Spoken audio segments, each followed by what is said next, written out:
Alright, so real quick, I was about to go do some work and then I was like, oh wait, I want food. So I went and found my friend, Laura, and then she was like, hey, what are you gonna be doing later? And I was like, probably working. She's all like, we should go jump on trampolines instead. Yeah. So, gonna go do that now. I guess I can put this over here. Best mode of transportation. Okay. Probably can't do a whole lot of video. The lights are off here, so I haven't seen that before, but actually, I think Laura was supposed to be... Oh, all right, cool. So yeah, teleporting works. Gonna go jump. Mike is like dying. Anyhow, let's go.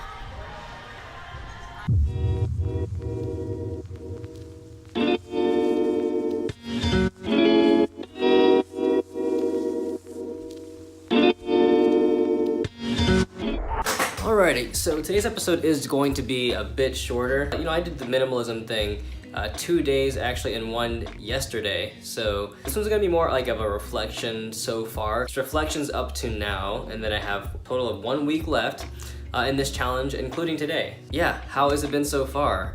Very interesting. Getting rid of things like, initially it wasn't so difficult. Like a lot of the stuff that I was getting rid of were like empty boxes, things that I weren't using, random like junk papers that I didn't care about, up until 2 days ago when I actually went and got rid of the papers and things from my time over in Taiwan. Those were highly sentimental for me and I really didn't want to get rid of them. To anybody else, it really was just junk. So that was probably the most interesting day in the challenge for me. There are maybe a few other things that are like, that may have some sentimental value that I don't really know about, because I think the more that I dig into the other stuff that I haven't really found yet, the more I find that isn't there, present, that I couldn't see. It's kind of like a very, very much like out of sight, out of mind, forgot about it. It kind of reminds me of like a lot of the thoughts and things that we have in ourselves. Like I was just walking around today, and like there are a lot of like these different like preconceptions and ideas that we have about ourselves or about others or the world around us, and like this and that, things that we don't really look at, don't really think about, not really present to until you become present to it. Like something triggers it, then you see it there, and then there's these concepts that we begin to hold on to,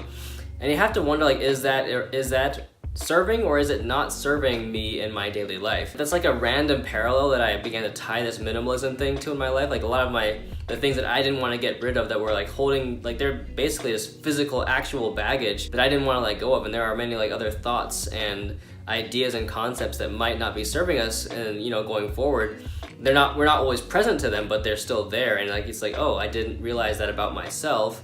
Maybe it's time to let that go.